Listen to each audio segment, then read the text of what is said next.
এগুলো কি অবস্থা দেখছেন? কেউ কেউ কেউ কেউ আমারে বলে কি এই কলকাতার মেয়েরা ভালো না। তারপরে আবার আমি যখন স্কুলে পড়তাম, কলেজে পড়তাম, তখন শুনতাম বাগেরহাটের মেয়েরা ভালো না। এই কথাগুলো একদম ঠিক না, একদম ঠিক না ভাই। সব জায়গার মেয়েরাই ভালো। কোনো জায়গার মেয়েদের যদি উন্নতি হয় না, অন্য অন্য লোক অন্য জায়গার মেয়েরা এটা সহ্য করতে পারে না। এটাই হলো আসল কথা। আমার সিমগুলো একদম বরফে শক্ত হয়ে গেছে।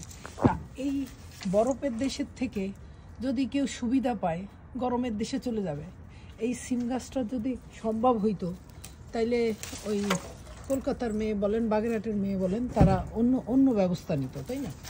আপনার বাড়িতে এত ঠান্ডা, আপনার বাড়িতে কেন লোকজন থাকবে বলেন?